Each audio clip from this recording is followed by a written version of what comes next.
Shalom dan selamat malam, Bapak, Ibu, saudara-saudara yang kekasih dalam Tuhan Yesus Kristus. Salam sehat dan tetap semangat untuk menjalani hidup dan kehidupan yang Tuhan anugerahkan bagi kita semua. Mari kembali kita sehati dalam doa pada malam hari ini. Menaikkan pujian kita, menaikkan doa kita, dan bersama-sama mendengar dan merenungkan bahagian firman Tuhan. Mari kita memuji Tuhan.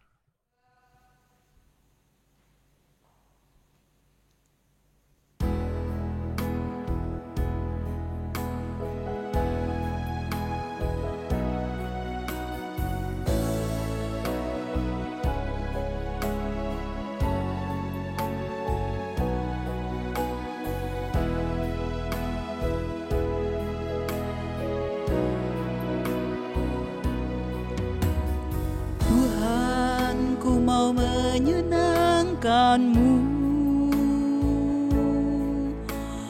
Tuhan, bentuklah hati ini jadi bejana untuk hormat-Mu, cemerlang bagai emas murni. Tuhan, ku serahkan hatiku,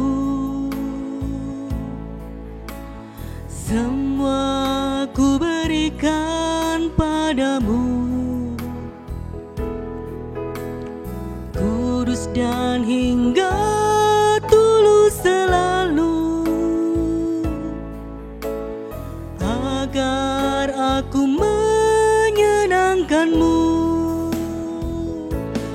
Menyenangkan-Mu, senangkan-Mu, hanya itu kerinduanku. Menyenangkan-Mu, senangkan hatimu, hanya itu kerinduanku. Menyenangkan-Mu, senangkan-Mu, hanya itu kerinduanku. Menyenangkan-Mu, senangkan hatimu, hanya itu kerinduanku.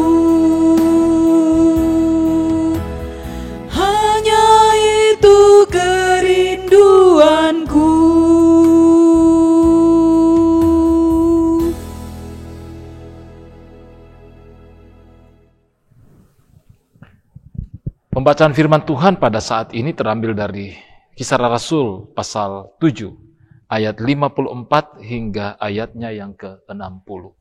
Mari kita berdoa. Bapa kami yang ada di dalam sorga, Allah pohon kehidupan kami, Bapa kami di dalam Yesus Kristus, kami mengucap syukur malam ini. Engkau persekutukan kami sehati dalam doa, menaikkan pujian kami, menaikkan harapan dan kerinduan kami, terlebih dalam menerima tuntunan dan kebenaran firman-Mu. Kami mohon ya Roh Kudus, penyertaan dan bimbingan-Mu bagi kami semua, untuk mendengar, untuk merenungkan, terlebih bagi hamba-Mu yang akan memberitakannya. Berfirmanlah ya Bapa di sorga, kami semua telah sedia mendengar firman-Mu. Ampuni kami dari segala salah dan dosa kami.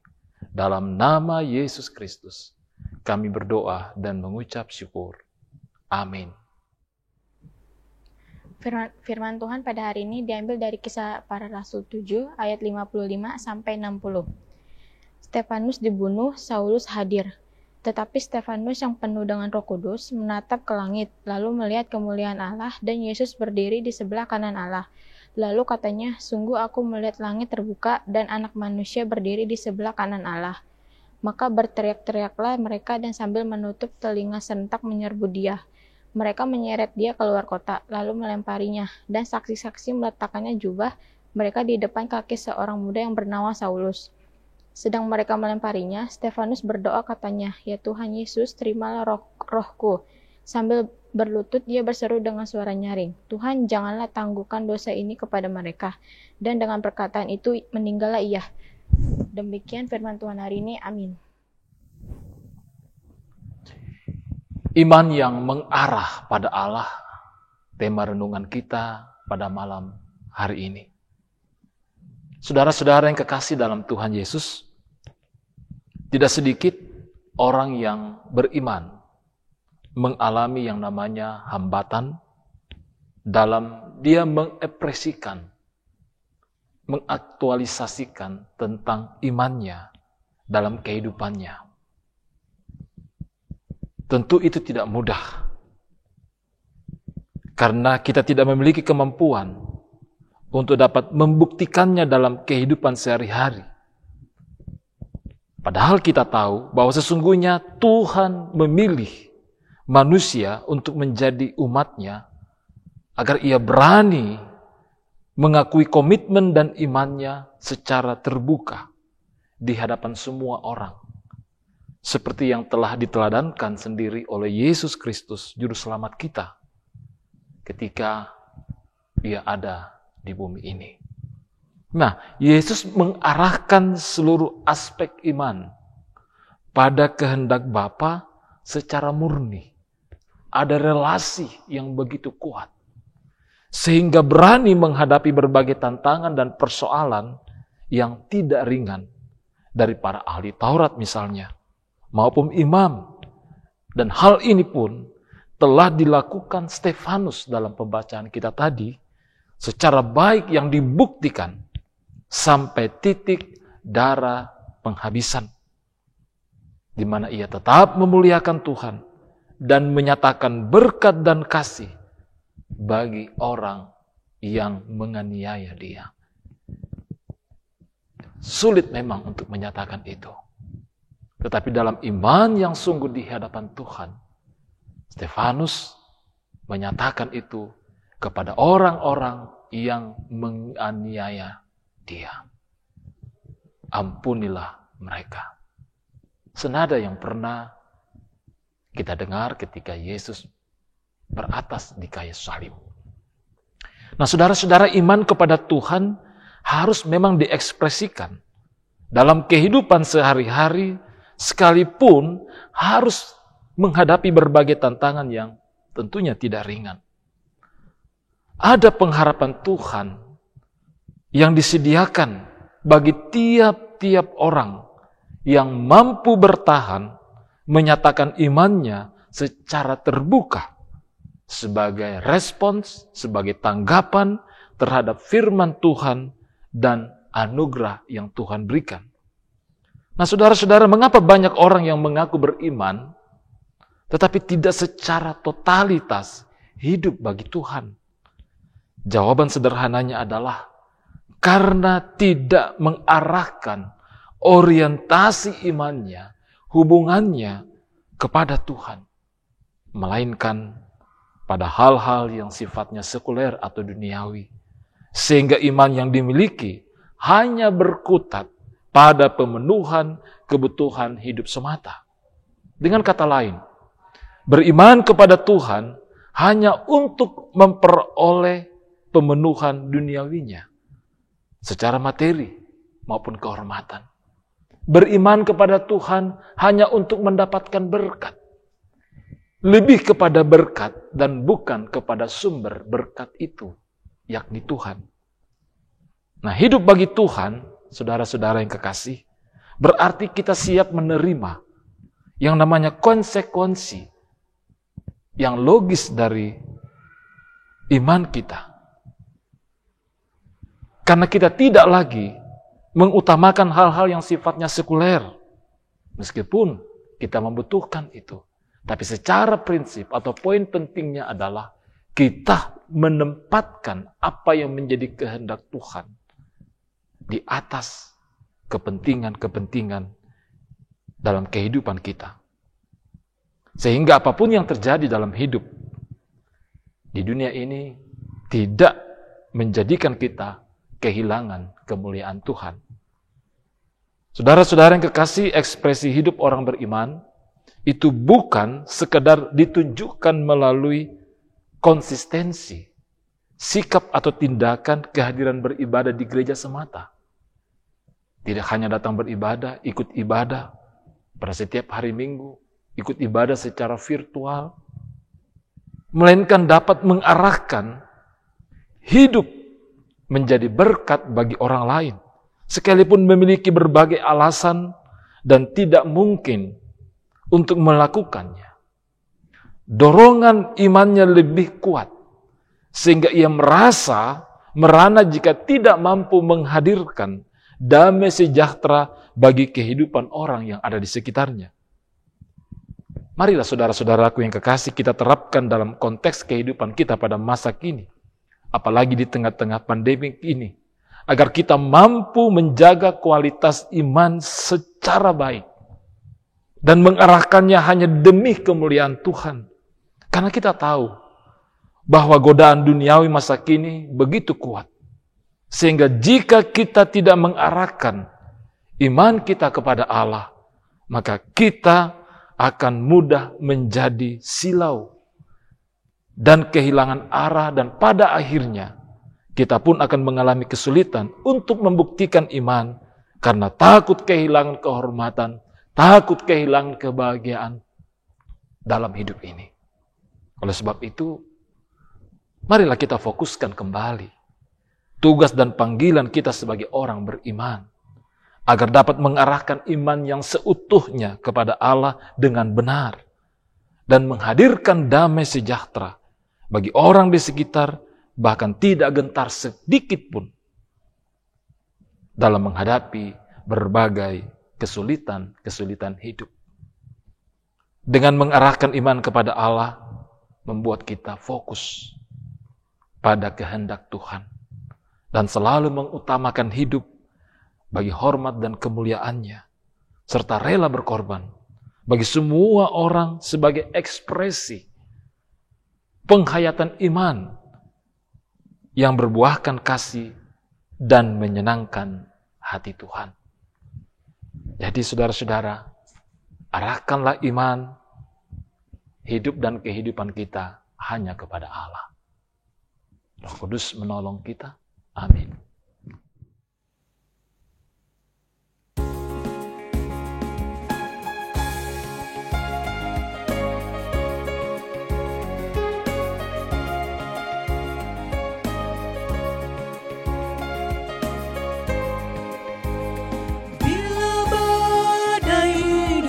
Menerpamu dan cobaan pun datang mengganggu, hanya satu janji harapanmu, ya janji Tuhanmu pegang teguh.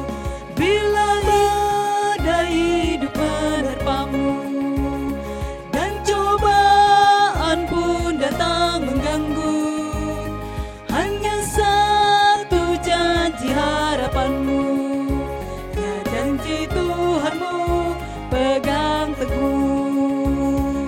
Pegang selalu janji Tuhan, jangan lepaskan walau siang atau malam. Hanyalah takut atau bimbang, Tuhanlah pemilik hidupmu. Biar gunung-gunung pun beranjak, serta bukit-bukit pun bergoncang, kasih dan setia dari Tuhan kan melindungimu tetap teduh, kan melindungimu tetap teduh.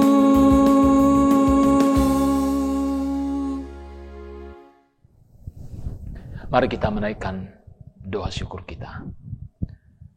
Kami mengucap syukur Tuhan atas tuntunan firman-Mu untuk senantiasa mengarahkan kehidupan kami, untuk senantiasa percaya dan menaruh harap kami hanya kepada Tuhan.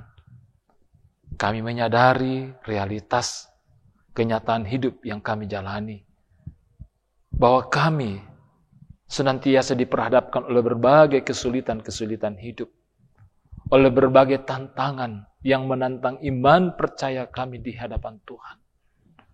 Namun Tuhan, kami mohon, Engkau tahu kelemahan kami. Kiranya Engkau menuntun dan menguatkan kami semua